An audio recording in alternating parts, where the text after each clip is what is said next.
Hello my dear friends, myself Alimuddin Sheikh Qadri and my YouTube channel is Alimuddin Sheikh Qadri. My dear friend, already we have discussed the previous lesson in the ecosystem. Today we have discussing here a new point, ecology. What are ecology and what are ecosystem?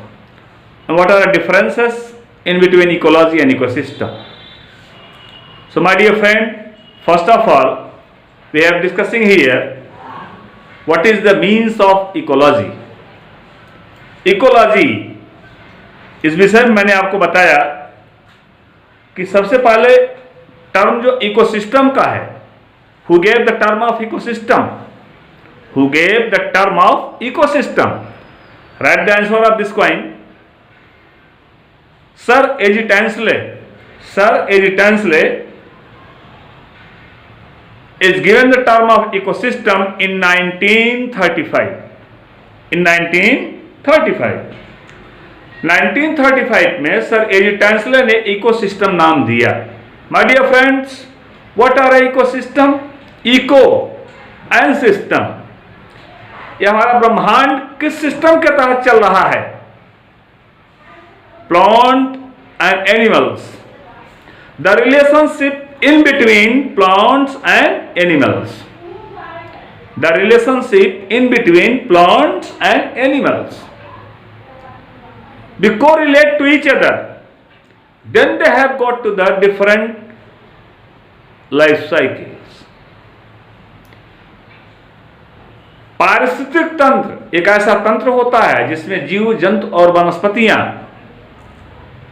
दोनों मिलकर के एक दूसरे का पूरी तरह से सहयोग करते हुए अपने जीवन चक्र को पूरा करते हैं. अपने जीवन चक्र को पूरा करते हैं. इसी को हम जियोम नाम देते हैं या इंग्लिश इसको बायोम कहा जाता है. इसी का नाम मैंने जियोम दिया या फिर इसी को हम बायोम के नाम की श्रेणी से जानते हैं कि यही बायोम होता है. तो माय डियर फ्रेंड, आइए आगे बढ़ते हैं, देखते हैं कि बायोम के टर्म में या इकोसिस्टम के टर्म में या इकोलॉजी के टर्म में हम क्या क्या सीखते हैं. आइए एक एक करके देखते हैं. सबसे पहले आइए हम आपको ले चलते हैं कि यहाँ पर जो इकोसिस्टम है, जो इकोलॉजिकल सिस्टम है या इकोलॉजिकल सिस्टम कहाँ पर वर्क करेगा और किस प्रकार से वर्क करेगा. इसके इकोलॉजिकल सिस्टम में सबसे पहले इट्स कंपोनेंट्स. हम कंपोनेंट्स पर जाते हैं. इकोलॉजी को ध्यान में रखें तो देखिएगा एयर आता है, टेम्परेचर आता है, प्रेशर आता है. क्लाइमेटिक है, क्लाइमेटिक इफेक्ट है, एयर का इफेक्ट क्लाइमेटिक इफेक्ट, टेम्परेचर का इफेक्ट क्लाइमेटिक इफेक्ट, प्रेशर है क्लाइमेटिक इफेक्ट. ये सब क्लाइमेटिक इफेक्ट है. हाई रेन है climatic effect. High power of flow of winds, हवा का तेज बहाव, तेज झोंका, ये सब क्या है? ये सब इकोलॉजिकल इफेक्ट है. और ये इकोलॉजिकल इफेक्ट ये भी हमारे नेचर को बैलेंस करने के लिए, संतुलित करने के लिए आवश्यक होते हैं. इसी विषय में आइए देखते हैं, डिस्कस करते हैं कि मैंने कंपोनेंट्स की श्रेणी को आपको बताया. And components are simply be divided in between three ways और three types. What is this? जैसे like the producer, consumer and decomposer. Producer, consumer and decomposer. My dear friend, producer का मतलब होता है उत्पादक, कंज्यूमर का मतलब होता है उपभोक्ता, डिकम्पोजर का मतलब होता है अपघटनकर्ता. तो आइए देखते हैं इस प्रकार से कि प्रोड्यूसर क्या है. प्रोड्यूसर जो हमारे लिए या अन्य के लिए, जीव जंतुओं के लिए फूड को प्रोवाइड करते हैं, फूड को फार्म करते हैं, फूड का फॉर्मेशन करते हैं. Producer. All types of green grass and all types of plants, those who are provide the food for us is called producer. Is called producer. Producer की संख्या हम उन्हें कहेंगे जो हमारे लिए भोज्य पदार्थों के लिए उपयोगी है. We are not be autotrophs. We are not be autotrophs. We are heterotrophs. हम स्वपोषी नहीं है, हम परपोषी हैं.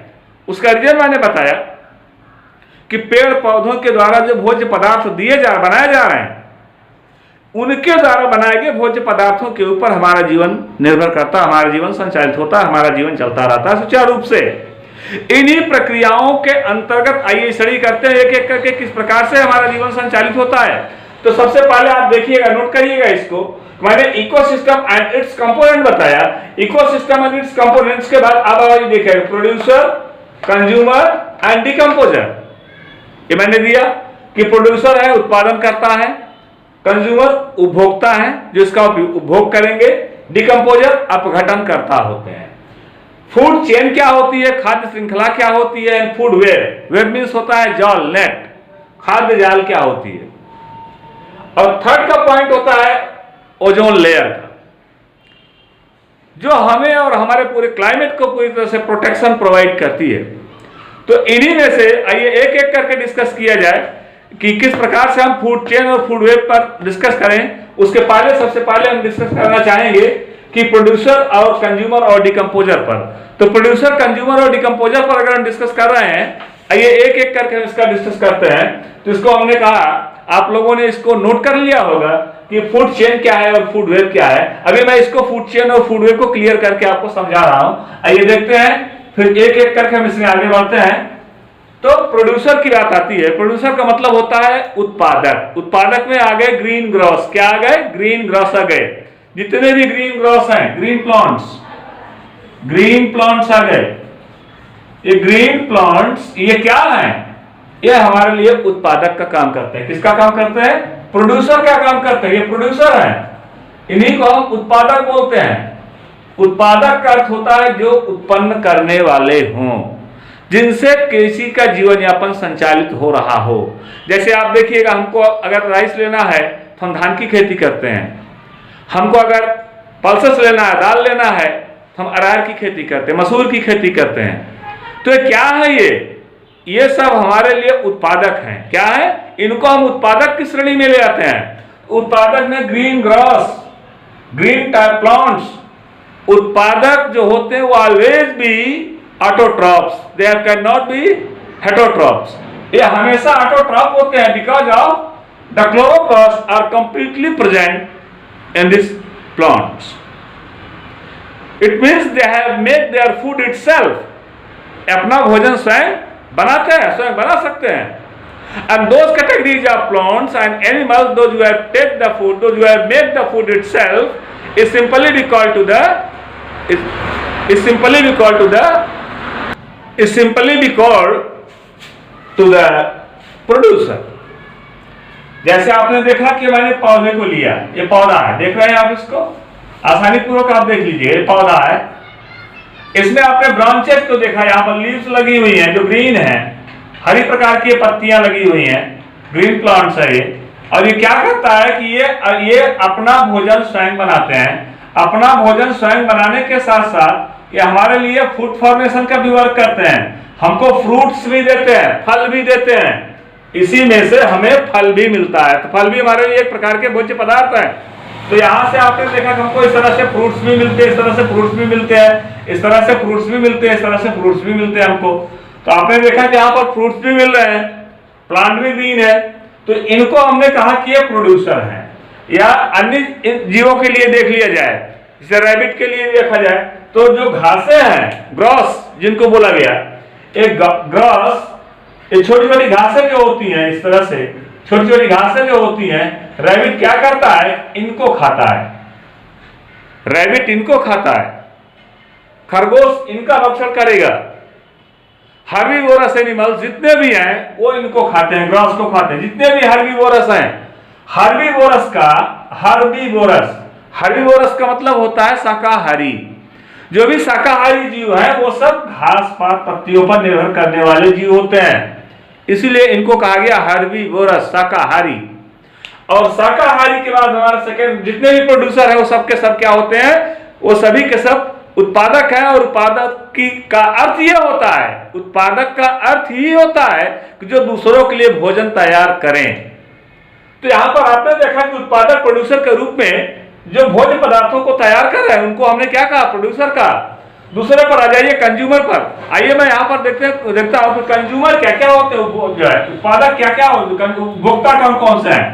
तो कंज्यूमर को देखते हैं, उपभोक्ता को देखा जाए तो यहाँ पर अगर हम उपभोक्ता की श्रेणी को देखते हैं तो कंज्यूमर को डिवाइड करते हैं हम 3 पार्ट में। कितने पार्ट में डिवाइड करेंगे? 3 पार्ट में। पहला करेंगे primary consumer, primary consumer, primary consumer,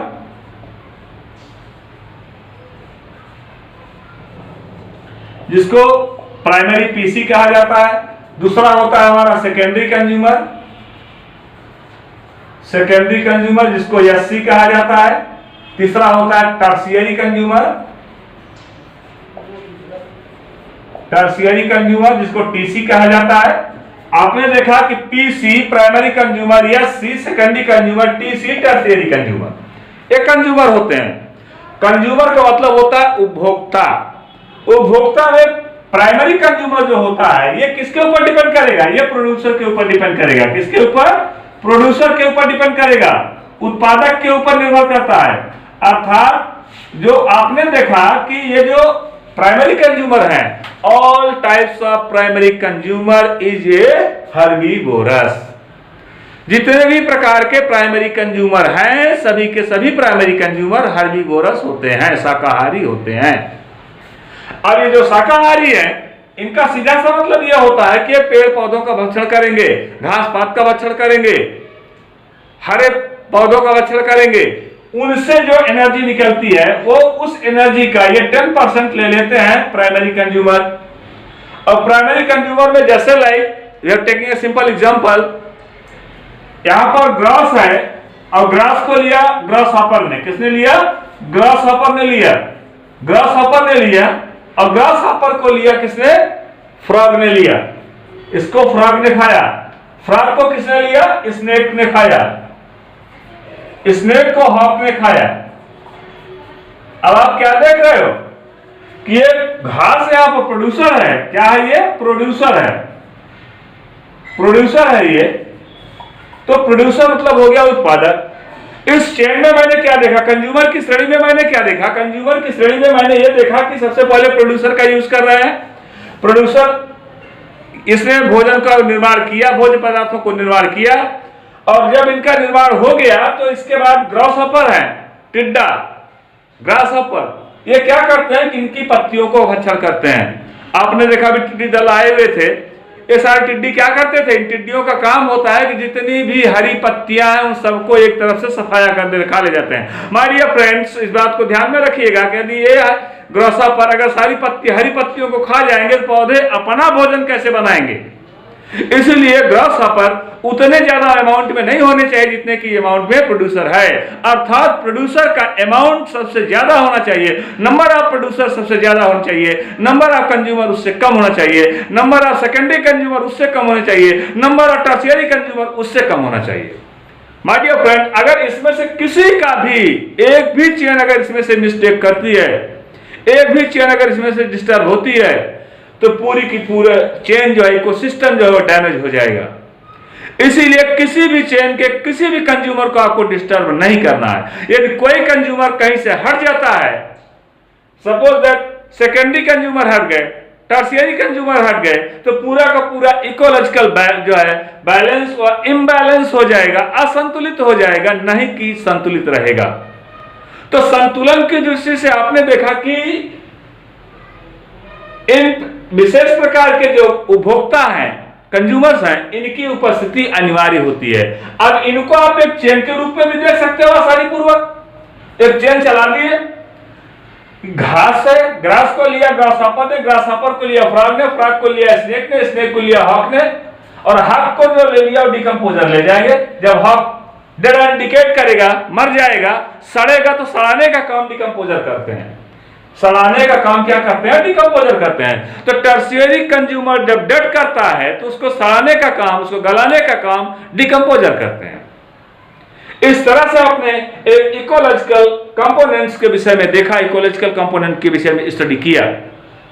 अब आइए देखते हैं यहाँ पर मैंने प्राइमरी कंज्यूमर के विषय में बताया, सेकेंडरी कंज्यूमर के विषय में बताया और टर्शियरी कंज्यूमर के विषय में बताया। तो ये जो प्राइमरी कंज्यूमर है ये हर्बीवोरस हो गए। सेकेंडरी कंज्यूमर कभी भी हर्बीवोरस नहीं हो सकता। सेकेंडरी कंज्यूमर कभी भी हर्बीवोरस नहीं हो सकता। क्यों नहीं हो सकता? इसलिए सेकेंडरी कंज्यूमर हर्बीवोरस नहीं हो सकता कि सेकेंडरी कंज्यूमर इज कंप्लीटली भी depending upon the primary consumers. Secondary consumer या प्राइमरी कंज्यूमर के ऊपर निर्भर करते हैं। तो आपने देखा कि सेकेंडरी कंज्यूमर है, अगर ये प्राइमरी कंज्यूमर के ऊपर डिपेंड कर रहा है तो प्राइमरी कंज्यूमर तो ग्रासहॉपर है, या प्राइमरी कंज्यूमर डियर है, हिरन, या प्राइमरी कंज्यूमर काऊ है, या प्राइमरी कंज्यूमर गोट है, या प्राइमरी कंज्यूमर शिप है, ऐसे भी बफेलो है।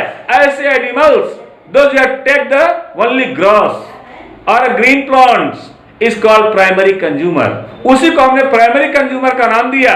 और अगर ये प्राइमरी कंज्यूमर है तो जाहिर सी बात है कि इनका भक्षण करने वाला वो सेकेंडरी कंज्यूमर होगा, जो इसकी एनर्जी का ओनली 10% ये लेता है। कितने परसेंट लेता है? 10%। यहीं पर एल्टन का फ्लो ऑफ एनर्जी और 10% रूल, एल्टन का flow of energy of 10% rule, यहीं पर उसका भी अध्ययन किया जाएगा। साथ साथ उसका भी अध्ययन करते चलिएगा। जितनी एनर्जी सूर्य से आ रही है उस सारी ऊर्जा को यहाँ पर इसने उसकी ऊर्जा को ले लिया और उसकी ऊर्जा का 1% लिया, 99% इसने रिफ्लेक्ट कर दिया। ओनली 1% एनर्जी से ये अपने अंदर जो है ये फूड फॉर्मेशन की एक्टिविटीज को चला रहा है 1% एनर्जी से। उसके बाद आता है 1% एनर्जी चला है। अब इसका जो 1% का है, इसका ये 10% ले लेते हैं ग्रासहॉपर, इसका 10% लेता है फ्रॉग, इसका 10% लेता है स्नेक, इसका 10% लेता है हॉक। तो आपने देखा कि हॉक जो है वो सबसे, अगर 10% का रूल देखा जाए तो हॉक में सबसे कम एनर्जी फ्लो हो रही है। लेकिन माय डियर फ्रेंड, यह एक चेन है और चेन से कोई एनिमल सर्वाइव नहीं कर सकता। अरे अगर हम ये कह दें कि हॉक स्नेक को तभी खाएगा जब स्नेक फ्रॉग को खाएगा, अगर स्नेक ने फ्रॉग को नहीं खाया, माउस को खा लिया, तो क्या हॉक स्नेक को नहीं खाएगा? बिल्कुल खाएगा। तो इस तरह से सोर्स ऑफ एनर्जी, ऊर्जा के स्रोत इसके पास डिफरेंट वे से कई प्रकार से आते रहते हैं, कई विधियों से आते रहते हैं, कई स्रोतों से आते रहते हैं। और ऐसी कंडीशन में टर्शियरी कंज्यूमर सबसे ज्यादा स्ट्रांग हो जाता है। अगर टर्शियरी कंज्यूमर सबसे ज्यादा स्ट्रांग हो गया माय डियर फ्रेंड, इसका यही मतलब निकलता है। इसीलिए टर्शियरी कंज्यूमर को हम टॉप श्रेणी में रखते हैं, उसको टॉप कंज्यूमर का नाम देते हैं। और जब भी हम इसको पिरामिड में लेकर चलते हैं, अगर हम पिरामिड वे में इसका ग्राफ बनाएं तो पिरामिड वे में इसका ग्राफ बनाते हैं तो हम टॉप श्रेणी पर, टॉप पोजीशन पर जो है वो टर्शियरी कंज्यूमर को रखते हैं। और ऐसे में ही आप देख रहे हैं प्राइमरी कंज्यूमर यहां पर है जिसने ग्रास को लिया, सेकेंडरी कंज्यूमर प्राइमरी कंज्यूमर के ऊपर डिपेंड किया और टर्शियरी कंज्यूमर सेकेंडरी कंज्यूमर के ऊपर डिपेंड किया। इस प्रकार से ये कंज्यूमर हो गए। तो समझ में आ गया होगा आपके कि कंज्यूमर उपभोक्ता जो होते हैं वो 3 श्रेणियों में बांटे गए, प्राइमरी कंज्यूमर, सेकेंडरी कंज्यूमर और टर्शियरी कंज्यूमर। प्राइमरी कंज्यूमर को आपने देखा कि हर्बीवोरस होते हैं, शाकाहारी होते हैं। सेकेंडरी कंज्यूमर को देखा कि मांसाहारी होते हैं। Tertiary consumer is always be carnivorous. क्या? कार्निवोरस, ऑलवेज भी कार्निवोरस। एक साझा हमेशा ये मांसाहारी ही होंगे। तो आपने देखा कि मांसाहारी है, टर्शियरी कंज्यूमर ये मांसाहारी है। इसका सीधा सा अभिप्राय ये निकलता है कि इसने अपना जो है भोजन लिया है सेकेंडरी से, सेकेंडरी ने अपना भोजन लिया है प्राइमरी से। इस प्रकार से आपने देखा, मैंने एक चेन से आपको स्पष्ट कर दिया। अब आइए देखते हैं एक दूसरी चेन हम बनाने चल रहे हैं। यही चेन, या ध्यान दीजिएगा माय डियर फ्रेंड कि यह चेन सिर्फ और सिर्फ टेरेस्ट्रियल ही नहीं होती है, यह चेन इक्वेटिक भी होती है। आइए इक्वेटिक मीडिया की चेन को देखा जाए। एक ऐसी चेन का हम डिस्कस करने चल रहे हैं जो इक्वेटिक मीडियम की चेन होगी। इक्वेटिक मीडियम की चेन में आइए देखते हैं, यहाँ पर जूप्लैंक्टन्स हो गए। क्या हो गए? जूप्लैंक्टन्स हो गए। जूप्लैंक्टन्स हो गए। जूप्लैंक्टन्स छोटे छोटे कीटाणु हो गए जो पानी में रह रहे हैं आराम से। ये जो जूप्लैंक्टन्स हो गए, इनको लिया किसने? स्मॉल फिश ने। किसने लिया इनको? स्मॉल फिश ने लिया। और स्मॉल फिश को लिया किसने? बिग फिश ने। किसने लिया? बिग फिश ने लिया। आपने देखा इस तरह से। अब यहां पर ये जूप्लैंक्टन जो है, ये जूप्लैंक्टन हो गए क्या? प्रोड्यूसर हो गए। इस जूप्लैंक्टन को हमने कहा ये प्रोड्यूसर हो गए। अगर ये प्रोड्यूसर हो गए तो स्मॉल फिश क्या हो गए? ये हो गए प्राइमरी कंज्यूमर। क्या हो गए? इनको कहेंगे हम प्राइमरी कंज्यूमर। और यहां पर देखेंगे सेकेंडरी कंज्यूमर आ गया है। सेकेंडरी कंज्यूमर आ गई है बिग फिश। ये सेकेंडरी कंज्यूमर हो गई बिग फिश, बड़ी मछली। सेकेंडरी एक्वाटिक मीडियम का ले रहा है, जलीय माध्यम का ले रहा है इकोसिस्टम। या इकोसिस्टम में जलीय माध्यम का आपको बता रहा हूं कि जो जल में इकोसिस्टम चल रहा है। अभी तो स्थल पर चलने वाला इकोसिस्टम मैंने बताया था, जो है वो टेरेस्ट्रियल मैंने बताया। अब इक्वेटिक में समझा रहा कि इक्वेटिक इकोसिस्टम क्या होता है। जलीय माध्यम का इकोसिस्टम देखिए, जूप्लैंक्टन, स्मॉल फिशेस, बिग फिशेस। और उसके बाद आ जाते हैं, इसके बाद इनसे जो है फैट वगैरह प्राप्त करने के लिए या फूड के रूप में इनको ह्यूमन बींग्स ले लेते हैं। तो आपने देखा कि टर्शियरी कंज्यूमर में आ गए। और इसके बाद जब tertiary consumer dead and decade करता है, मरता है, तो इनको सड़ाने का काम कौन करते हैं? ये डिकम्पोजर करते हैं। तो माय डियर फ्रेंड, इस तरह से आपने देखा कि primary consumer, secondary consumer, tertiary consumer and decomposer, ये सब जो आपने देखा, ये सभी के सभी, ये मत समझिएगा सिर्फ ये चेन टेरेस्ट्रियल मीडियम में ही चलती है, स्थलाकृतिक ही माध्यम में ही चलती है। नहीं, यह चेन अगर स्थल पर भी चलती है तो यही चेन है जो इक्वेटिक में भी चलती है, जलीय माध्यम में भी चलती है। और यही चेन है जो आकाशीय माध्यम में भी चलती है, एरियल मीडियम में भी चलती है। तो यह सिस्टम है, ये चेन है जो हमेशा चलती रहती है। तो इस प्रकार से चेनिंग सिस्टम से अगर फूड को फॉर्म किया जाए और फूड को डिस्ट्रीब्यूट किया जाए तो कहीं ना कोई कंज्यूमर इसमें डिस्टर्ब हो जाएगा। इसीलिए हर जीव फूड चेन से न बध करके फूड वेब से बधता है, खाद्य जाल से बधता है। अगर हम ये कहें कि नहीं हमारा जीवन सिर्फ दाल से ही निर्वाह करेगा, सिर्फ पल्सेस से ही हमारी लाइफ सर्वाइव करेगी, नहीं, तो पल्सेस में भी हमारे पास डिफरेंट वेराइटीज हैं। कजनस कजान, अरहर है, विगना मूंगो, उड़द है। इस तरह से हमने देखा कहीं उड़द को ले रहे हैं, कहीं मसूर को ले रहे हैं, कहीं अरहर को ले रहे हैं। तो हमने दाल के रूप में इनका यूज किया, अलग अलग हमने यूज किया, एक ही पर हम डिपेंड नहीं हुए। लेकिन सबके सब क्या हो गए? ये सबके सब हो गए प्रोड्यूसर में आ गए। और हम क्या हो गए? प्राइमरी कंज्यूमर हो गए। उसका बच्चा कर रहे हैं और हमारा बच्चा जो है करेगा जो है वो डिकम्पोजर हो जाएगा। या हमको बात सपोज दैट शेर ने मार करके खा लिया, चीते ने मार करके खा लिया, टाइगर, तो वो हो गया जो है सेकेंडरी कंज्यूमर। और जब वो डेड एंड डिकेड करेगा तो उसको सड़ाने गलाए टर्शियरी कंज्यूमर आ जाएंगे, डिकम्पोजर आ जाएंगे। डिकम्पोजर उसको सड़ाएंगे गलाएंगे।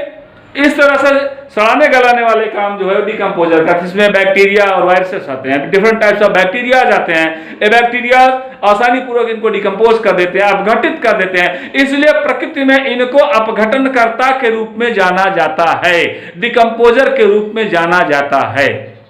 अर्थात ये प्रकृति में जितने भी एनिमल्स हैं सबके डेड एंड डिकेड करने पर सड़ाने गलाने का काम जो होता है कौन करता है? वो डिकम्पोजर करते हैं। कौन करते हैं? डिकम्पोजर करते हैं। तुम्हारी फ्रेंड, इस तरह से आपने इकोसिस्टम एंड इट्स कंपोनेंट्स के विषय में देखा। तो मैंने इकोसिस्टम और जो है और एंड इट्स कंपोनेंट्स में मैंने जो है प्राइमरी कंज्यूमर को मैंने 3 पार्ट में डिवाइड कर दिया, producer, consumer and decomposer. Producer को मैंने आपको एक्सप्लेन करके समझा दिया कि प्रोड्यूसर क्या होते हैं, और कंज्यूमर को मैंने 3 पार्ट में डिवाइड कर दिया, प्राइमरी, सेकेंडरी और टर्शियरी कंज्यूमर। और डिकम्पोजर को हमने कहा ये अपघटन करता है, ये इस श्रेणी से बाहर है परंतु श्रेणी से संबद्ध है। श्रेणी से बाहर है परंतु श्रेणी से संबद्ध है, नहीं कि श्रेणी से पूरी तरह से इनको बाहर कर दिया जाए। जैसे देखिए यहां पर मैं बताने चल रहा हूं आपको, एक पिरामिड के फॉर्म में मैं एक्सप्लेनेशन देने चल रहा हूं कि इसका पिरामिड इकोसिस्टम कैसे चलता है। ये देखिएगा, ये मैंने एक पिरामिड इकोसिस्टम बनाया। इस तरह से आप देख सकते हैं कि इसका बेस जो है सबसे ज्यादा है। अगर ट्रायंगल को सपोज दैट ट्रायंगल मान लेते हैं तो ये हो गया ए, ये हो गया बी, ये हो गया सी। तो बीसी के पैरेलल एक लाइन और हम लेते हैं, ये हो गया जो है सी, ये हो गया डी और इसको हम कर देते हैं ई। और एक लाइन और लेते हैं। अब यहां पर देखिए ये हो गया क्या? ये हो गए प्रोड्यूसर। क्या हो गए? प्रोड्यूसर हो गया यहां पर। अब प्रोड्यूसर से ऊपर आप बढ़ रहे हो, संख्या हमेशा कम होगी। बायो नंबर का पिरामिड, बायोमास का पिरामिड, बायो एनर्जी का पिरामिड, एक पिरामिड आप स्टडी करने चल रहे हो। यहाँ पर प्रोड्यूसर में आपने देखा कि प्रोड्यूसर में ग्रास आ गए और इनको लिया ग्रास हॉपर ने। किसने लिया? ग्रास हॉपर ने लिया। अब ये ग्रास हॉपर ने लिया तो ग्रास हॉपर को यहाँ पर कौन लेगा? यहाँ पर फ्रॉग लेगा। कौन लेगा? फ्रॉग। फ्रॉग को किसने लिया? स्नेक ने लिया। स्नेक को किसने लिया? हॉक ने लिया। तो ये प्राइमरी कंज्यूमर हो गए, पीसी हो गए, और यहाँ पर ये सेकेंडरी कंज्यूमर हो गया, और यहाँ पर ये सब टर्शियरी कंज्यूमर में आ गए, और यहाँ पर ये जो है डिकम्पोजर में आ गया सबसे ऊपर। अब ये जब डेड करेगा इसको खाने वाले डिकम्पोजर होंगे। आप अब वॉल्यूम से कंपेयर करिए, इसका कंपेयर अब आप वॉल्यूम से करिए। आप देख रहे हैं कि यहाँ पर BCDE एरिया जो निकल रही है, BCDE की एरिया, ये एरिया इसके कंपेयर में कम है। इसका मतलब है कि एरिया सबसे लार्ज है। माय डियर फ्रेंड, इस बात को ध्यान देना है, मैंने पहले ही आपको बता दिया कि हमेशा हर ऊपर जाने वाला, टॉप सीढ़ी पर जाने वाला एनिमल्स, उससे नीचे के एनिमल्स का नंबर जो हमेशा सबसे ज्यादा होगा। उसका रीजन ये होता है, अगर ज्यादा नहीं होगा तो वो खाने के लिए मर जाएगा, उसके अपने भोजन के लिए वो मर जाएगा। तो इसके भोजन के लिए अगर मर जा रहा है, तो इसको भोजन के लिए मर जा रहा है, तो इसका मतलब हो गया कि इसकी संख्या ज्यादा होनी चाहिए। अगर प्रोड्यूसर ज्यादा नहीं होंगे तो कंज्यूमर जो है, प्राइमरी कंज्यूमर की संख्या ज्यादा कभी नहीं हो सकती। अरे भाई, प्राइमरी कंज्यूमर कैसे अलाइव करेगा, कैसे सर्वाइव करेगा? प्राइमरी कंज्यूमर डेड कर जाएगा, मर जाएगा, सड़ जाएगा, गल जाएगा। तो प्राइमरी कंज्यूमर को अगर डिपेंड करना है तो प्रोड्यूसर के ऊपर डिपेंड करेगा, और ये प्रोड्यूसर हर्बीवोरस हो गया, ये हर्ब्स हो गए, और प्राइमरी कंज्यूमर हर्बीवोरस हो गए। सेकेंडरी कंज्यूमर ये कार्निवोरस में आए। अब यहाँ पर इनका नंबर जो है, सेकेंडरी कंज्यूमर का नंबर जो है प्राइमरी कंज्यूमर से कम है, और इसके बाद इनका नंबर टर्शियरी कंज्यूमर का नंबर सबसे कम हो गया। सपोज दैट इसी को हम दूसरे प्रोसेस में ले रहे हैं। दरअसल यहाँ पर आप देखिएगा, एक सिस्टम मैं और बना रहा हूँ। यहाँ पर एक छोटा सा सिस्टम, बहुत ही स्मॉल सिस्टम है ये, छोटा सिस्टम। यहाँ पर ये ग्रासलैंड सिस्टम हो गया, और ग्रासलैंड सिस्टम हो गया। ग्रास के बाद यहाँ पर ये हो गया डियर, हिरन हो गया, हिरन ने खाया इसको, और यहाँ पर लायन आ गया। अब आप क्या देख रहे हो कि ये जो है, ये प्रोड्यूसर हो गए, ये प्रोड्यूसर हो गए, ये प्राइमरी कंज्यूमर हो गए, और ये सेकेंडरी कंज्यूमर में आ गया। तो अब ये हम हमेशा ये कहते रहे कि नहीं, लायन जो है वो टर्शियरी कंज्यूमर ही है, तो यहां पर ये गलत हो जाएगा। भाई लायन, शेर को अगर ये कहिए कि रैबिट मिलेगा तो क्या उसे नहीं खाएगा?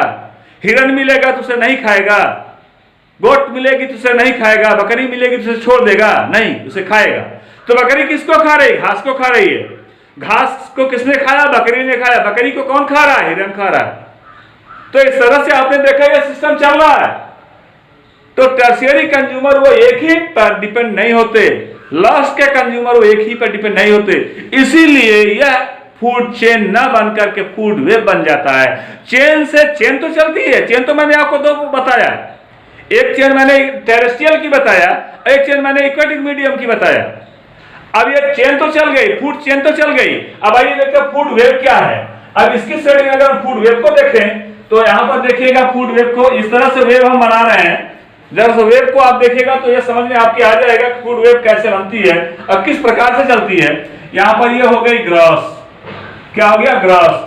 अब ग्रास के बाद आपने देखा कि यहाँ पर ये डिफरेंट वे में भाग रहे हैं। यहाँ पर ग्रास में इसको काऊ आ गया, गाय ने इसको खाया, डियर ने लिया, हिरन ने खाया, ग्रास हॉपर ने खाया, ग्रास हॉपर ने, काऊ जो है इसको लायन ने खा लिया, डियर जैकल ने खा लिया, जैकल को फिर जो है टाइगर या लायन ने ले लिया। अब यहां पर देखते चलिएगा, ग्रास हॉपर ने लिया, ग्रास को किसने लिया?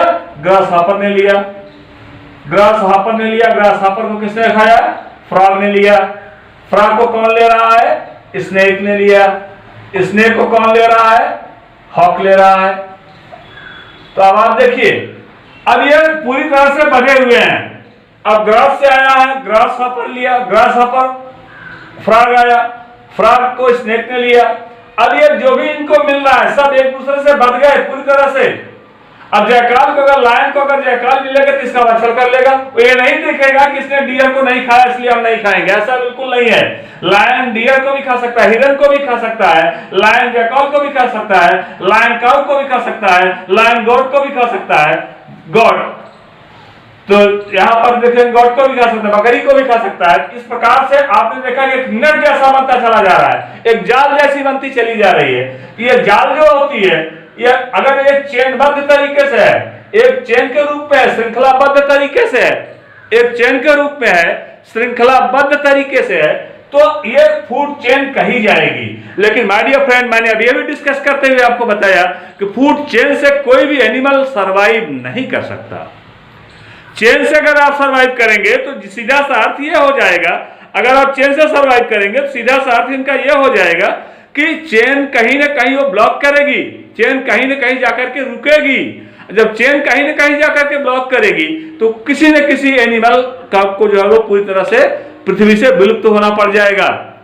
जैसे डायनासोरस रहे, हर्बीवोरस रहे, इन्होंने इतने हर्ब्स को खा लिया कि स्वयं पृथ्वी से विलुप्त हो गए। और भी डोडो पक्षी रहा है। तो जब ये जो है अपने को क्लाइमेट के अनुरूप बना नहीं पाते हैं, अपने को क्लाइमेट के अनुरूप ढाल नहीं पाते हैं, और दूसरा न तो ढाल पा रहे हैं अपने को क्लाइमेट के अनुरूप, न ही अपनी एक्टिविटीज को आगे बढ़ा पा रहे हैं, न ही अपनी क्रियाशीलता को आगे बढ़ा पा रहे हैं। दोनों ही कंडीशन में क्या होता है कि इनके लिए डेंजरस इफेक्ट होता है, एक विशिष्ट ऐसा जो क्रियात्मक प्रभाव इनके ऊपर स्थापित होता है कि अपनी लाइफ को सरवाइव करना इनके लिए स्ट्रगल बन जाता है, संघर्ष बन जाता है। तो माय डियर फ्रेंड, ये अपनी लाइफ को भी सरवाइव नहीं कर सकते। अगर अपनी लाइफ को सरवाइव कर लें तो आसानी पूर्वक इनका जीवन यापन हो जाए, लेकिन ऐसे ही इस स्थिति में अपनी लाइफ को सरवाइव नहीं कर पाएंगे। मैं किसी एक को अगर हटा दूं, सपोज दैट स्नेक को मैंने हटा दिया, सपोज दैट, आइए देखते हैं, मैंने स्नेक को यहां से हटा दिया। अब देखिएगा तो नंबर ऑफ फ्रॉग्स बढ़ेंगे, नंबर ऑफ फ्रॉग्स बढ़ेंगे, क्योंकि मैंने एक सिस्टम को, एक प्राणी को पूरी तरह से हटा दिया, क्लाइमेट से हटा दिया, तो पोल्यूशन बढ़ा। जैसे क्या देख रहे हो आप, बलचर आज हमारे यहां से गायब हो गए, गिद्ध यहां से चले गए। तो आज कोई एनिमल डेड कर रहा है, डिकेड होने के लिए, सड़ने गलने के लिए, वो हफ्तों दुर्गंध देता है, क्लाइमेट को डिस्टर्ब किए रखता है। अगर ये वल्चर होते तो ज्यादा से ज्यादा आधे घंटे में पूरे से पूरे जो है उस एनिमल को खा ले जाते, सफाया कर देते, और पता यह चलता कि वो एनिमल जो प्रदूषण नहीं कर पाएगा, पोल्यूशन नहीं फैला सकता। तो ऐसी कंडीशन में उसको हमने प्रिवेंशन दिया, प्रोटेक्शन दिया, तो वो अपने को, अपनी जनरेशन को आगे बढ़ा पाए। तो माय डियर फ्रेंड, ऐसी कंडीशन में हम किसी भी कंज्यूमर को हटा नहीं सकते। अगर कोई एक कंज्यूमर पूरे क्लाइमेट से अपने को हटा लिया या पूरे क्लाइमेट से डिस्टर्ब हो गया तो पूरा का पूरा इकोसिस्टम इम्बैलेंस हो जाएगा, असंतुलित हो जाएगा। आज हम क्यों आरडीबी में जो एनिमल्स चले गए हैं, रेड डाटा बुक में जो एनिमल्स चले गए हैं, red data book, RDB, endangered species में जो एनिमल्स चले गए, आज हम उनको प्रोटेक्शन प्रोवाइड कर रहे हैं, उनको सुरक्षा दे रहे हैं। क्यों सुरक्षा दे रहे हैं? हम उनको प्रोटेक्शन इसलिए दे रहे हैं कि अगर उनकी स्पीसीज बची रहती है तो यही स्पीसीज आगे इनकी जनरेशन को आगे बढ़ाएंगे। अगर इनकी जनरेशन आगे धीरे धीरे बढ़ती जाएगी तो ये क्लाइमेट के नेचर को बैलेंस करने के काम आएंगे, इस जो पूरे वातावरण को संतुलित करने के काम में आएंगे। वातावरण पूरा संतुलित होगा, नेचर पूरा बैलेंस हो जाएगा, इम्बैलेंस नेचर नहीं रह जाएगा। तो माय डियर फ्रेंड, अगर नेचर इम्बैलेंसिंग कंडीशन में आ गया तो कोई न कोई स्थिति ऐसी जरूर उत्पन्न हो जाएगी जिससे कि हमारा वजूद, हमारा अस्तित्व पूरा खतरे में पड़ जाएगा। तो हमको अगर अपने को बचाना है, ह्यूमन बींग्स को बचाना है, तो क्लाइमेट के जितने भी एनिमल्स हैं सबको सुरक्षित रखना होगा। यदि हम सबको सुरक्षित रख रहे हैं तब कहीं जाकर के हमारा प्रोटेक्शन हो पाएगा। यदि हम सबको सुरक्षित नहीं रख पा रहे हैं तो हमारा प्रोटेक्शन नहीं हो पाएगा।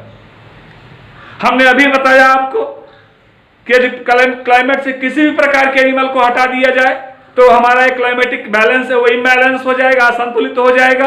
जब यह असंतुलित हो जाएगा तो क्या स्थिति उत्पन्न होगी? एक ऐसी भयावह स्थिति उत्पन्न होगी जिसकी हम कल्पना भी नहीं कर सकते। आपने देखा सुनामी आई, क्लाइमेटिक इम्बैलेंस हुआ, अर्थक्वेक होते हैं, भूकंप आते हैं, तो ये सब क्या है?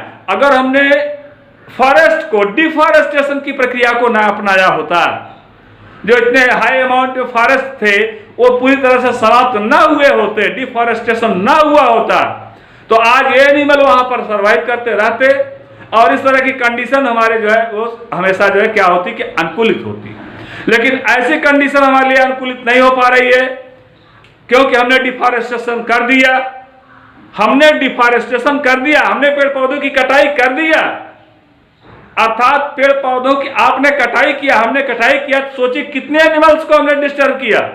उस पर रहने वाले एनिमल्स को डिस्टर्ब किया, उस एनिमल्स से जो बिलोंग करते उसको हमने डिस्टर्ब किया। तो किसी एक को अगर हमने डिस्टर्ब किया, पूरे अपने क्लाइमेट से किसी एक एनिमल को अगर हमने डिस्टर्ब कर दिया, तो हमारा पूरा का पूरा होल क्लाइमेट जो है वो डिस्टर्ब हो जाएगा और हमारी लाइफ सर्वाइव नहीं कर पाएगी।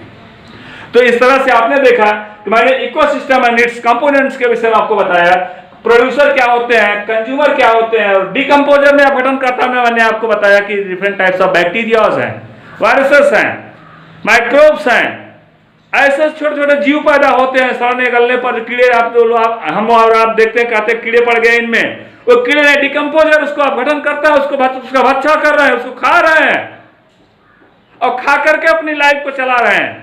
अगर वे अपघटन करता ना होते तो वो एनिमल्स काफी समय तक डिकेट करता, दुर्गंधित हो रहता और काफी डिफिकल्टीज पैदा कर देता हमारे लिए, हमारे क्लाइमेट के लिए। लेकिन वो क्या कर रहा है, उसको सड़ा गला दे रहा है उसको। तो डिकम्पोजर का काम ये सड़ाना गलाना होता है। उसके बाद हमने आज देखा कि फूड चेन चलती है।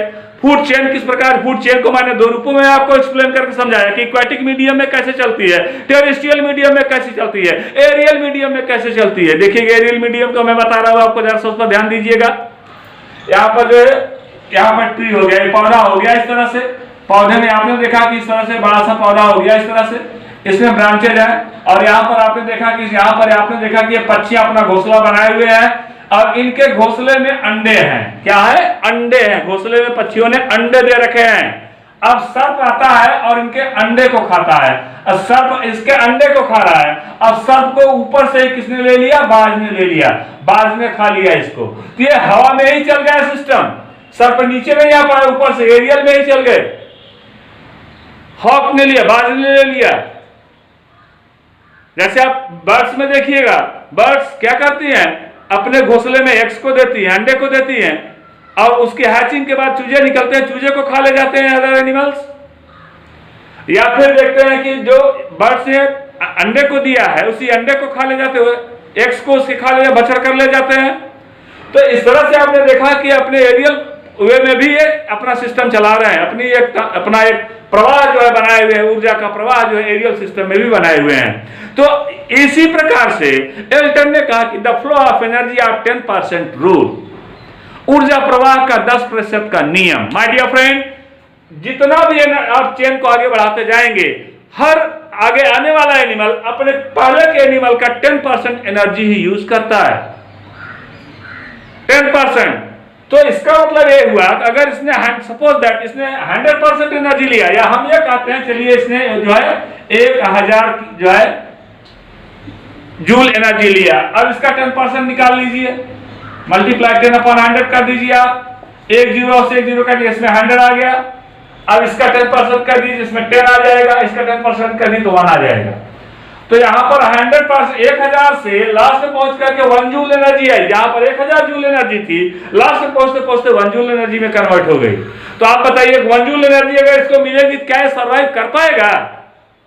या इसलिए सर्वाइव कर रहा है कि इसका जो है फूड चेन ना चल करके फूड वेब चल रहा है, खाद्य जाल चल रही है इसमें, और अब जाल बना करके किसी न किसी का बच्चा कर ले जा रहा है, किसी न किसी एनिमल्स का बच्चा कर ले जा रहा है। जब उसको ये खा ले रहा है, इसके पास ऊर्जा के स्रोत ढेर सारे हो जाते हैं। तो टर्शियरी कंज्यूमर के पास my dear friend source of energy जो है काफी ज्यादा हो जाती हैं। अगर टर्शियरी कंज्यूमर के पास सोर्स ऑफ एनर्जीज काफी ज्यादा हो जाती हैं, इस प्रकार से आप देखते हैं कि इनका जो है चेन चलती रहती है। तो इस प्रकार से आपने देखा फूड चेन क्या है और फूड वेब क्या है, खाद्य जाल क्या है। चेन एक लीनियर वे में चलती है, लेकिन नेट जो होता है, वेब जो होती है, जाल जो होती है, वो लीनियर वे में नहीं चलती है। वो किसी न किसी प्रकार से जिस जीव को पाएगा उसी का भक्षण करता जाएगा।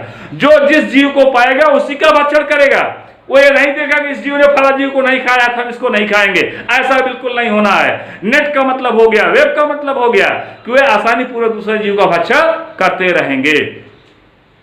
इस प्रकार से आपने दो कंपोनेंट के विषय में देखा। थर्ड और लास्ट का पॉइंट हमारा बचता है ओजोन लेयर।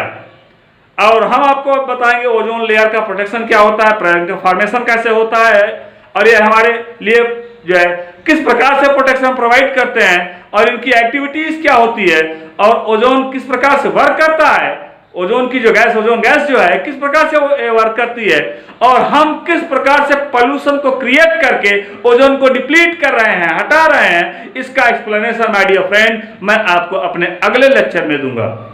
तो मैं आज के इसी टॉपिक के साथ मैं अलीमुद्दीन शेख कादरी, मैं अपने YouTube चैनल अलीमुद्दीन शेख कादरी के साथ आप लोगों से फिर एक बार कहना चाहूंगा, जिन लोगों ने अभी अब तक मेरे चैनल को सब्सक्राइब ना किया हो वे लोग मेरे चैनल को जरूर सब्सक्राइब कर लेंगे, क्योंकि हमारा पर डे एक लेक्चर अपलोड होता रहेगा।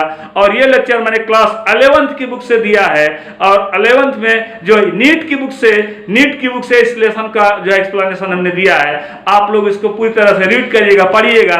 यदि कोई क्वेश्चन आपके दिमाग में आ रहा है तो मैंने ऑलरेडी जो है अपना नंबर दे रखा है, तो आप इसको भी देखिएगा। और ये क्लास 10th में भी इकोसिस्टम है, क्लास 11th में भी इकोसिस्टम है, 11th और 12th के बच्चे इसको ध्यानपूर्वक देखेंगे और क्लास 10th में ऑलरेडी है ही है। तो मैं अलीमुद्दीन शेख कादरी अपने इसी यूट्यूब चैनल अलीमुद्दीन शेख कादरी के साथ आज के अपने इसी टॉपिक के साथ आपसे विदा लेना चाहूंगा और इसको कहना चाहूंगा, जिन लोगों ने मेरे चैनल को सब्सक्राइब ना किया हो वो मेरे चैनल को सब्सक्राइब करेंगे और लाइक करेंगे उसको, और ज्यादा से ज्यादा उसे शेयर करने का प्रयास करेंगे, ताकि ये जो है हमारा लेक्चर ज्यादा से ज्यादा लोगों तक फैल सके। इसी के साथ मैं अलीमुद्दीन शेख कादरी आपसे विदा लेता हूं। Thank you.